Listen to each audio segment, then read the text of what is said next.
ऐसा नहीं कि पूरा फर्स्ट से लास्ट तक पढ़ना है, बस उसके जो टेबल्स वगैरह होते हैं या डायग्राम होता है या फिर जो टॉपिक। और एक तरीके से ये हो गया आपका, तो वो था भी नहीं, गेट एक्सेल तो आपको देना भी नहीं था, आपको बेसिकली सीएसआई नेट के लिए आप प्रिपेयर कर रहे थे, गेट एक्सेल तो ठीक है आपने दे दिया। जनरली जब हमको एजुकेटर कोई पढ़ाते हैं तो वो अपना प्रोस्पेक्टिव या फिर अपना पॉइंट ऑफ व्यू हमको बताते हैं। ठीक है। Hey guys, welcome back to my channel Bansal Biology. आज हमारे साथ मेरे स्टूडेंट है प्रद्युमन, जिन्होंने इस बार गेट एक्सेल में AIR 14 लाया है। So first of all Pradyuman, welcome to Bansal biology.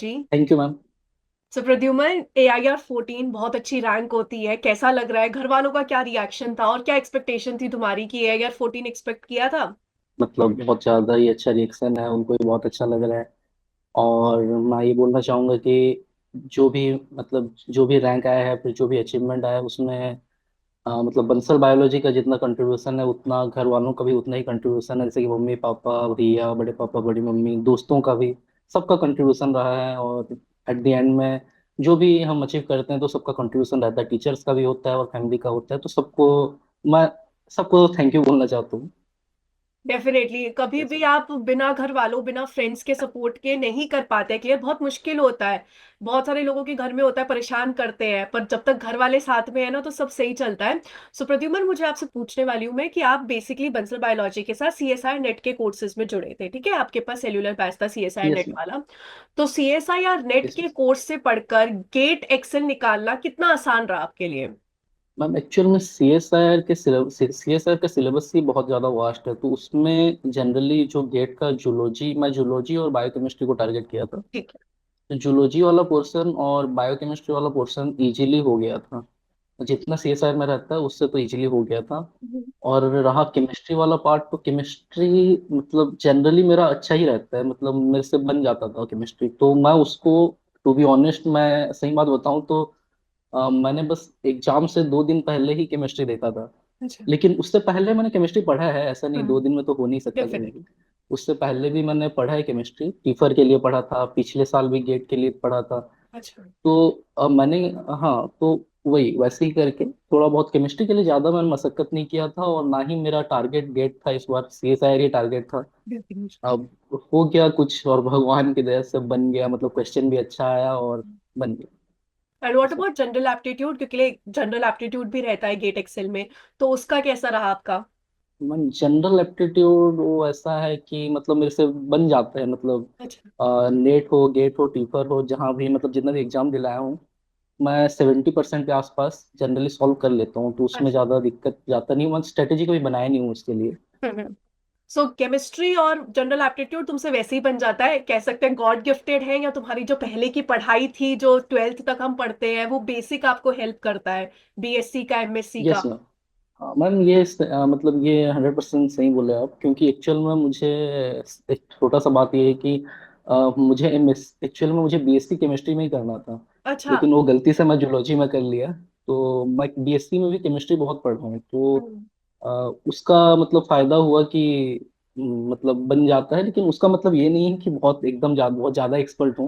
हम्म। मतलब बेसिक टाइप का क्लियर हो जाता है, और आपको पता ही है कि जो क्वेश्चन आता है उसमें थोड़ा सा भी अगर यूनिट वगैरह को हम देख लेंगे या फिर बेसिक ऑर्गेनिक केमिस्ट्री आता होगा तो ऑलमोस्ट आधे क्वेश्चन तो ऐसे ही सॉल्व हो जाते हैं। डेफिनेटली। क्योंकि गेट के क्वेश्चन उतने नीट या जेई जैसे जितने तो टफ होते नहीं हैं केमिस्ट्री के। तो ऐसे उसमें ज्यादा मतलब ज्यादा उतना एफर्ट नहीं लगता जितना कि बोल सकते हैं कि जूलॉजी और बायोकेमिस्ट्री वाले पोर्शन को करने में लगता है।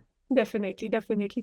सो मुझे आपसे ये भी पूछना था कि जूलॉजी और बायोकेमिस्ट्री बेसिकली आपने टारगेट किया था, तो जैसे अपन बोलते हैं ना कि बायोकेमिस्ट्री के लिए बेसिकली लेनिंजर बहुत अच्छी है, और एनिमल फिजियोलॉजी जूलॉजी के लिए बोलते हैं टॉर्टोरा जैसी बुक्स है या फिर गाइटन है, तो आपने इन सबको भी रेफर किया था प्रद्युमन?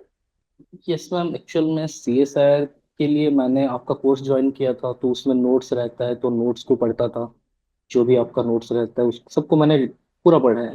हम्म। उसके साथ साथ वो थोड़ा सा क्या होता है कि मेरे को थोड़ा सेटिस्फेक्शन नहीं लगता, क्योंकि आपको भी पता होगा कि मैं जब भी आपके क्लास में डाउट पूछने आता था तो आपको हमेशा पूछता था कि ये मैम ये वाला टॉपिक कहाँ से मिलेगा, ये वाला टॉपिक कहाँ से मिलेगा। तो वो थोड़ा सा मतलब अंदर से मेरे को थोड़ा सेटिस्फेक्शन के लिए मैं बुक्स वगैरह थोड़ा फॉलो कर लेता था। तो हाँ हम्म। मैंने नहीं, एनिमल फिजियोलॉजी के लिए मैंने कुछ नहीं पढ़ा है, क्योंकि मुझे एनिमल फिजियोलॉजी पसंद नहीं है पहले से ही। अच्छा। In biochemistry, molecular biology, cell biology, genetics और जो टेक्निक्स वाला पोर्शन होता है, ये सब के लिए मैंने मतलब स्टैंडर्ड बुक, डेवलपमेंटल बायोलॉजी हो गया, इन सब के लिए स्टैंडर्ड बुक मैंने फॉलो किया था। मतलब ऐसा नहीं कि पूरा फर्स्ट से लास्ट तक पढ़ना है, बस उसके जो टेबल्स वगैरह होते हैं या डायग्राम होता है या फिर जो टॉपिक, जैसे कि आपने कोई टॉपिक डिटेल से पढ़ाया ठीक है। और मुझे थोड़ा सा मन किया कि उससे और थोड़ा ज्यादा देखना है, हम्म। तो मैं उन चीज़ों को थोड़ा और देख लेता था। वैसे वैसा कोई उतना ज़्यादा जरूरी नहीं है गेट के लिए ये सब चीज़, बस वो अपना अपना मन रहता है कि अच्छा लगता है तो कर लेते हैं, टाइम है तो करिए, नहीं तो नहीं हम्म। करिए, ऐसा। मतलब बेसिकली हम ये कह सकते हैं प्रद्युमन कि आप पैशनेट है इस सब्जेक्ट से रिलेटेड, आपको बहुत मजा आता है शायद पढ़ने में, इन सारी चीजों की डेप्थ में जाने के लिए आपको अच्छा लगता है। जी जी हाँ, मतलब एक्चुअल में हाँ थोड़ा अच्छा लगता है, मतलब कोई भी चीज़ अगर पढ़ रहे हैं तो थोड़ा और देख लेते हैं अगर टाइम है तो। हम्म। बस वही, और कुछ मतलब नहीं है। सो बेसिकली आप करते ये होगे, जैसे कि आज फॉर एग्जांपल मैंने ड्रोसोफिला का डेवलपमेंट पढ़ा दिया, ठीक है, तो मैंने पूरा आपको समझा दिया ड्रोसोफिला का डेवलपमेंट। अब आपने अगले दिन गिलबर्ट खोल के एक बार गिलबर्ट में से गो थ्रू कर लिया, तो और कॉन्सेप्ट क्लैरिटी यस आपको मैम। आ गई। हाँ, एक्चुअल में होता क्या है कि एक छोटा सा चीज ये भी है कि जनरली जब हमको एजुकेटर कोई पढ़ाते हैं तो वो अपना प्रोस्पेक्टिव या फिर अपना पॉइंट ऑफ व्यू हमको बताते हैं, ठीक है। तो हम, तो इससे एक पॉइंट ऑफ व्यू हमको मिलता है। लेकिन अगर मैं उसी चीज को किसी दूसरे बुक से पढ़ूं तो उससे एक अलग पॉइंट ऑफ व्यू और मिलता है। डेफिनेटली। तो उससे क्या होता है कि थोड़ा शार्पनेस और आता है चीजों को और समझने में, और मतलब उस चीज को इमेजिन करने में ज्यादा इजियर होता है। ओके। मतलब ऐसा मुझे लगता है, ऐसा कोई मतलब जरूरी नहीं है, सबका अपना अपना फंडा होता है, वैसा कुछ, ऐसा कुछ ये रूल नहीं है। सो प्रदीप, बस। इसमें मेरे को एक और क्वेश्चन पूछना है। अब स्टूडेंट्स जनरली क्या करेंगे, इस चीज को सुन के हो सकता है कि वो डायरेक्ट स्टैंडर्ड बुक पे चले जाएं, है ना, कि डायरेक्टली वो स्टैंडर्ड बुक की रेफर करने की कोशिश करें। तो मेरे को आपसे ये भी पूछना था कि अगर समझो आपने लेक्चर से पहले, मेरे लेक्चर से पहले अगर आपने स्टैंडर्ड बुक रेफर की उस किसी भी टॉपिक की, और मेरे पढ़ाने के बाद कोई स्टैंडर्ड बुक से वही टॉपिक पढ़ा, तो आपको उसमें कोई डिफरेंस लगता था? आपके समझने में आपको कोई डिफरेंस लगता था? और देखिए एक छोटा सा चीज ये है कि मतलब एक्चुअल में जब हम कोई चीज पहले से देख लेते हैं या सुन लेते हैं या पढ़ लेते हैं, कुछ भी हो जाता है एक बार अगर मतलब हो गया तो ब्रेन में कहीं ना कहीं वो स्टोर हो जाता है। हम्म। वो एक छोटा सा मतलब वर्ड भी क्यों ना हो, हम्म। वो जब एक बार ब्रेन अगर सुन लिया तो दोबारा जब उसको पढ़ता है तो फेमिलियर फील होता है। हम्म। तो थोड़ा इजियर हो जाएगा अगर हम एक लेक्चर देख लें और हम्म। उसके बाद स्टैंडर्ड बुक को पढ़ें, तो बहुत सारी चीजें इजियर हो जाएंगी। और दूसरा चीज ये है कि स्टैंडर्ड बुक पढ़ते वक्त बहुत सारे, मतलब मुझे भी लगता था कि बहुत सारा है, कितना पढ़ेंगे, ऐसा टाइप का एक लगता है। लेकिन अगर आपने एक बार उस टॉपिक को पूरा पढ़ लिया, सपोज डीएनए रेप्लिकेशन है और रेप्लिकेशन को मैंने एक बार किसी भी वीडियो से देख लिया, हम्म। आपका वीडियो देखा और उससे कंप्लीटली एक बार देख लिया, उसके बाद मैं वाटसन खोल रहा हूँ कि कोई और स्टैंडर्ड बुक खोल रहे हैं, तो हम्म। मुझे उसको समझने में या फिर पढ़ने में इजी होता है। और जो एक्स्ट्रा चीज, मतलब कुछ ऐसे पॉइंट रहते हैं स्टैंडर्ड बुक्स के जो जनरली एक बार पढ़ने में हमको ना दिखे, लेकिन अगर उस तरीके से हम जाएं तो वो पॉइंट्स भी हमको क्लियर हो जाते हैं, क्योंकि मैक्सिमम हमको एक जो मैक्सिमम बेसिक रहता है वो तो हमको पता है ऑलरेडी। एक बार जब हम पढ़ते हैं तो हमारा दिमाग ढूंढता है कि नया चीज क्या है, नया चीज क्या है, तो नया चीज भी हमको उसके साथ साथ मिल जाता है। तो ऐसे 10 to 15 पॉइंट्स और एक्स्ट्रा आपको मिल ही जाते हैं, तो आप उसको भी नोट डाउन कर सकते हो, तो थोड़ा कॉन्फिडेंस आता है, बस इतना बोलूंगा। प्रदीप ने इसमें मुझे एक और क्वेश्चन पूछना था कि गेट एक्सेल में आपके कितने मार्क्स बने हैं इस बार, आपको याद है? गेट एक्सेल में मेरा 906 आया आउट ऑफ 1000, और ऐसे में आउट ऑफ 100 66.67 ऐसा कुछ है। ओके। एंड प्रद्युमन, आपको बंसल बायोलॉजी के बारे में पता कैसे चला था? बंसल बायोलॉजी के बारे में किसी ने आपको बताया होगा ना कि अच्छा ये ऐसे मैम पढ़ाती हैं, तो आपको कैसे पता चला था और आपने क्यों सोचा ज्वाइन करने का? मैम एक्चुअल में जब बीएससी मेरा ऑलमोस्ट लास्ट साइड में था, हम्म। मतलब थर्ड ईयर में था जब मैं, तब एक्चुअल में सीयूईटी स्टार्ट हुआ था, तब नया नया मतलब इस हाँ। तो उस टाइम मैं आपका वीडियो देखता था, आपका सिग्नलिंग वाला एक वीडियो था यूट्यूब में, तो उसको देखता था तो मेरे को लगता था कि मतलब कुछ कुछ ऐसे चैनल्स हैं उस मतलब जो बहुत अच्छा डिटेल मतलब हमको कंटेंट दे रहे हैं करके।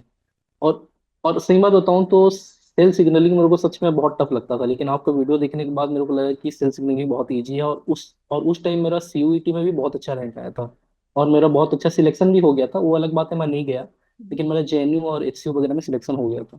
तो उससे मुझे एक चीज समझ में आया कि आपका मतलब जो वीडियो रहता है वो डिटेल्ड होता है, और उसके साथ साथ बहुत कम टाइम में हो जाता है। आपका जो जितने वीडियोस हैं उसमें बहुत कम टाइम में आप बहुत सारा कंटेंट दे देते हो। तो कहीं ना कहीं दिमाग में था कि हाँ मैम बहुत अच्छा पढ़ाती है, लेकिन आपका तब कोई कोर्स वगैरह आया नहीं था। हम्म। फिर जब मैं पीजी फर्स्ट ईयर में था, उस टाइम में आपने कोर्स वगैरह लॉन्च किया, तब मतलब मैंने देखा और मैं सोच भी रहा था कि क्या करूं क्या नहीं करूं। और एक होता भी है कि हमको एक रिव्यू चाहिए होता है, कोई ज्वाइन करता है तो उससे पूछते हैं कि कैसे पढ़ाती है मैम, क्या करती है। तो मेरा एक दोस्त है गौरव करके, तो उसने ज्वाइन किया था आपका कोर्स, तो मैंने उससे पूछा और जैसे ही मेरा पीजी खत्म हुआ तो मैं उसके मतलब कहे अनुसार मैंने ज्वाइन कर लिया और मुझे सेटिस्फेक्शन भी मिला। देखिए Yes, प्रद्युमन, मुझे इसके अलावा ये भी पूछना था कि आपकी स्ट्रैटेजी क्या थी गेट एक्सेल का जब आपने पेपर अटेम्प्ट किया था। कौन सा सेक्शन पहले अटेम्प्ट किया, कौन सा सेक्शन बाद में अटेम्प्ट किया, व्हाट वाज योर स्ट्रैटेजी? जैसे मतलब नॉर्मल टाइप का पूरा, पहले एप्टीट्यूड, उसके बाद फिर केमिस्ट्री, हम्म। उसके बाद बायोकेमिस्ट्री और हम्म। उसके बाद जूलॉजी। अच्छा, ऐसे ही आपने मैंने पहले किया था मतलब ऐसे नहीं किया कि क्योंकि बायोलॉजी पहले किया हो और ये नहीं किया आपने, जैसे जैसे था वैसे वैसे ही करा? हाँ मैम, मतलब एक्चुअल में होता है क्या है कि गेट एक्सेल में बहुत सारा टाइम मिल जाता है, हाँ। तो मैं ज़्यादा दिमाग नहीं लगाया कुछ, बोला जैसे चल रहा है चलेंगे वैसे रहता है। हम्म। और एक तरीके से ये हो गया आपका, तो वो था भी नहीं गेट एक्सेल, तो आपको देना भी नहीं था, आपको बेसिकली सीएसआई नेट के लिए आप प्रिपेयर कर रहे थे। गेट एक्सेल तो ठीक है आपने दे दिया, मेन आपका टारगेट सीएसआई नेट था। यस मैम, एक्चुअल में गेट एक्सेल, हाँ मैं पिछले बार भी गेट एक्सेल क्लियर हुआ था और रैंक भी ठीक ठाक था। तो मैं इस बार सोचा था गेट एक्सेल दूंगा नहीं, क्योंकि गेट गेट से बहुत मतलब बहुत सारे अच्छे अच्छे इंस्टीट्यूट बुलाते हैं, लेकिन तभी बुलाते हैं जब बहुत अच्छा रैंक हो। ठीक है, हाँ। तो उसका तो कोई आइडिया नहीं था कि बहुत अच्छा ही रैंक होगा। हम्म। तो मैं सोचा भी नहीं था कि दूंगा, क्योंकि सीएसआईआर और गेट का जो मतलब टाइमिंग था बहुत पास पास में था। जब तक एनटीए ने नहीं बोला है, नहीं बोला कि मैं मतलब जो मार्च में शिफ्ट करेगा नेट को, हम्म। तब तक मैं सोचा था कि हो सके तो गेट एक्सेल नहीं दूंगा, सीएसआईआर के लिए ही चलते रहने दो, जो होता है देखते हैं। लेकिन जैसे ही पता चला कि सीएसआईआर थोड़ा और ज्यादा ही डिले हो गया है, तो फिर मैंने मन बनाया और फिर इसीलिए मुझे केमिस्ट्री पढ़ने का टाइम नहीं मिला, बस 2 ही दिन मिले मेरे को केमिस्ट्री के लिए। ओके। तो उसमें भी जैसा जैसा जो भी हुआ मैंने किया। Yes, तो सीएसआई नेट का पोस्टपोन आपके लिए एक तरीके से बहुत अच्छी अपॉर्चुनिटी के लिए वर्क कर गया कि आपकी गेट एक्सेल में इतनी ma'am. अच्छी रैंक आ गई। वो होता है ना, जो होना होता है वो होके ही रहता है। तो आपको गेट एक्सेल में Yes, A I ma'am. R 14 लिखा ही था कि आपको वो आएगा ही आएगा। एंड प्रदीप, मुझे ये भी Yes, पूछना था, नोट्स नोट्स बहुत इंपॉर्टेंट होता है किसी भी एग्जाम को आप टारगेट करो, गेट एक्सेल को करो, सीएसआई नेट को करो, notes are very important because last moment to revision में बहुत हेल्प करते हैं। सो आप नोट्स बनाते थे या मेरे जो नोट्स होते थे उसका प्रिंट आउट निकाल के उन्हें मॉडिफाई करते थे? What exactly you use to do? Actual में जब मैं आपका कोर्स ज्वाइन किया तब ज़्यादा दिन बचा नहीं था, ऑलरेडी डिले हो चुका था पहला वाला नेट, और ये वाला नेट अगर दिसंबर में होना था तो टाइम बहुत कम बचा था। हम्म। तो मेरे पास नोट्स बनाने का टाइम तो नहीं था, लेकिन हम्म। अगेन एक एक मतलब जो एक यूनिट है डेवलपमेंटल बायोलॉजी, वो मेरे से बनता नहीं था। तो हम्म। उसका मेरे को नोट्स बनाना था जैसे तैसे करके, क्योंकि जो बनता नहीं है उसका नोट्स बनाते हैं तो ज़्यादा अच्छे से हो परफेक्ट। सकता है वो चीज़। तो मैंने उसका आपके ही जो मतलब आपने पढ़ाया, मैंने उसी से ही पूरा देख के उसको नोट्स बनाया। मतलब ऐसा भी कई लोग सोच सकते हैं कि सेम तो है फिर काहे बना रहे हो, लेकिन मतलब वो चीज़ में से बनता ही नहीं था, तो मैं उसको लिख लिख के ट्राई करता था। तो मैंने बस डेव बायो का नोट्स बनाया था आपके मतलब जो आपका जो वीडियो देख के, उसके बाद बाकी आपका जो भी नोट्स है उसको ही फॉलो करता था। दूसरा चीज, एक और चीज मैं करता था वो ये है कि कोई भी टॉपिक अगर समझ में नहीं आ रहा हो, चाहे केमिस्ट्री हो बायोकेमिस्ट्री हो, सपोज कहीं से मैंने कोई टॉपिक पढ़ा, केमिस्ट्री का ही पढ़ा, केमिस्ट्री का जनरली मैंने वन शॉट बहुत फॉलो किया है। ठीक है। मतलब जो नीट वगैरह लेवल का वन शॉट वीडियोस होते हैं यूट्यूब में, उनको मैंने बहुत फॉलो किया है, मतलब टीफर के लिए हो, गेट के लिए हो, चाहे, तो इन सब के लिए मैंने फॉलो किया है। तो उसमें मैं एक चीज करता था, मैं नोट्स ना बना के मैं स्क्रीन शॉट्स ले लेता था उनका सबका, और उसको एज ए पीडीएफ के फॉर्म में अरेंज कर देता था। मतलब ठीक है। एकदम मतलब एकदम से लिया स्क्रीन शॉट और उसको कोई एप्लीकेशन वगैरह जो रहता है उसमें लगा के पीडीएफ में अरेंज कर दिया और उसको एक फाइल बना के उसको डाल दिया। तो मैं नोट्स ज्यादा बनाया नहीं हूँ, बस डेव बायो का नोट्स बनाया था मैं, और किसी का नोट्स नहीं बनाया हूँ। ऐसे ही करता था मतलब, क्योंकि नोट्स नोट्स बनाना चाहिए मेरे ख्याल से, अगर टाइम है तो। हमको पता भी नहीं था हमारे पास कितना टाइम है, क्योंकि सीएसआर ने कुछ बताया नहीं था, और हम बस एक अनसर्टेनिटी पे बेस्ड था सब चीज। हो सकता है कभी भी हो सकता है, कभी भी हो सकता है, कुछ बता नहीं रहा था, तो उसमें नोट्स बनाना थोड़ा सा मुश्किल था। और सीएसआई नेट का एक्चुअली सिलेबस भी इतना वास्ट है कि अगर कोई बच्चा 4 महीने 5 महीने में करना चाहता है ना, और सारे यूनिट्स का अगर वो नोट्स बनाने जाए तो उसको हेक्टिक हो जाएगा। 1 साल का ड्यूरेशन फिर भी यस होता है, बट गेट एक्सेल के कोई भी नोट्स बना सकता है because GATE XL CSIR NET के कंपैरेटिवली यस। बहुत कम सिलेबस है उसका।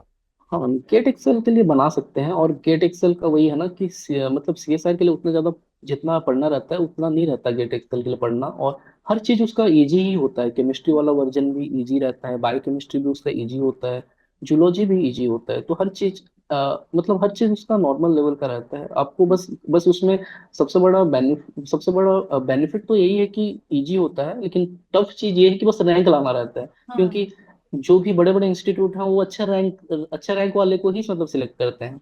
तो वो बस एक छोटा सा चीज जो है उसमें वो है कि अच्छा रैंक लाना है, बाकी उसमें ना बहुत इजी है, क्वालिफाई करना ही बहुत इजी है उसको। हाँ, गेट एक्सेल में सबसे बड़ी बात ये है कि गेट एक्सेल बहुत इजी है। तो उसमें हर एक बच्चा ही क्लियर कर लेता है लगभग, जिसने थोड़ा भी पढ़ा है वो क्लियर यस कर मैम। लेगा। पर वो जो टॉप 100 में रैंक लाना है ना, वो उधर सब कॉम्पिटिटर्स बैठे हैं।